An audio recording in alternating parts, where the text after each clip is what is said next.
Karur railway colony அருள்மிகு ஸ்ரீ தென்முக ஆஞ்சநேயர் திருக்கோவிலில் 14ஆம் ஆண்டு நவராத்திரி விழா. நவராத்திரியின் முதல் நாளில் சுவாமி ராஜராஜேஸ்வரி அலங்காரம்.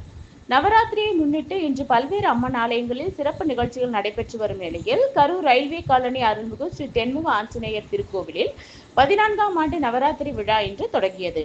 நவராத்திரியின் முதல் நாளை முன்னிட்டு இன்று காலை துர்க்கை அம்மனுக்கு சிறப்பு அபிஷேகம் நடைபெற்றது. அதன் தொடர்ச்சியாக துர்க்கை அம்மன் அருகே ஸ்ரீ ராஜராஜேஸ்வரி அலங்காரத்தில் அம்மனை அருகில் அமர்த்தினர். அதனைத் தொடர்ந்து துர்க்கை அம்மனுக்கும் ஸ்ரீ ராஜராஜேஸ்வரி அம்மனுக்கும் உதிரி பூக்களால் நாமாவளிகள் கூறி தூப தீபங்கள் காட்டப்பட்டு நெய்வேத்தியம் சமர்ப்பிக்கப்பட்டு பஞ்ச கற்பூர ஹாரதியுடன் மகா தீபாராதனை நடைபெற்றது. கரூர் ரயில்வே காலனி அருள்மிகு ஸ்ரீ தென்முக ஆஞ்சநேயர் ஆலயத்தில் நடைபெற்ற நவராத்திரி முதல் நாள் ராஜராஜேஸ்வரி அலங்காரத்தை காண ஏராளமான ஆன்மீக பக்தர்கள் ஆலயம் வருகை தந்து சுவாமி தரிசனம் செய்தனர். நிகழ்ச்சியின் ஏற்பாட்டை ஆலய நிர்வாகிகள் மற்றும் ஆலய சிவாச்சாரியார் சிறப்பான முறையில் செய்திருந்தனர்.